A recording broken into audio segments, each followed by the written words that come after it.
Halo, selamat pagi saudara. Senang sekali Sapa Indonesia Pagi kembali hadir untuk Anda di hari ini, Sabtu 11 Maret 2026.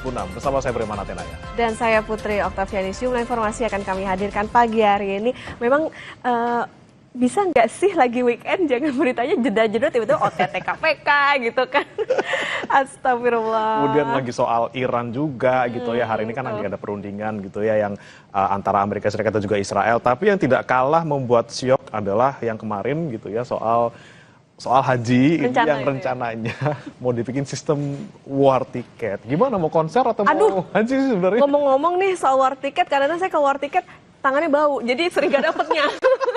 Tapi kan ini katanya menjadi salah satu terobosan baru soal bagaimana mempersingkat waktu tunggu untuk berhaji yang bisa sampai puluhan tahun gitu. Bagaimana ya, semoga bisa menjadi solusi juga. Tapi tentu yang kita pikirkan adalah nanti sistemnya seperti apa, kemudian kemudahannya nantinya, war-nya itu seperti apa, itu kan juga menjadi pertanyaan ya sampai saat ini. Apalagi yang sudah antri nih, yang mungkin sekarang belum bisa naik karena masih antri 10 tahun lagi atau apa, bagaimana? Apakah kemudian hangus antriannya, harus war dari awal lagi atau seperti apa? Nanti kita akan coba bahas gitu ya Okta ya. Informasi akan hadir di pagi hari ini, tapi kita akan awali dulu Sapa Indonesia Pagi dari informasi di Jember. Saudara, kecelakaan beruntun terjadi di Jember, Jawa Timur pada Jumat malam akibat truk yang diduga mengalami remblong. Insiden melibatkan 2 truk dan 1 sepeda motor yang menyebabkan 1 korban luka berat.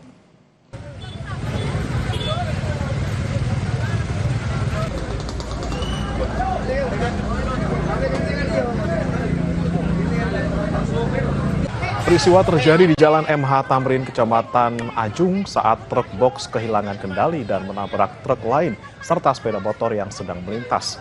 Untuk menghindari korban, kendaraan tersebut akhirnya menghantam tembok gudang tembakau.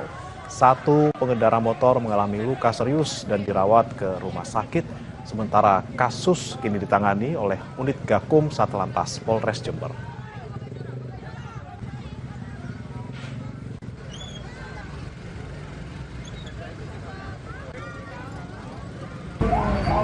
Ini mau nyebrang ya, mobil kan sudah berhenti semua ke sana kan, sampai sana banyak ada yang sini truk sana sudah madep semua kan, berhenti. Terus itu waktu pas tengah yang dari sana dari timur dan sini itu langsung swot sudah apanya reblong kali, sehingga dia nggak lurus. Kalau lurus mungkin yang banyak yang sini yang jadi korban.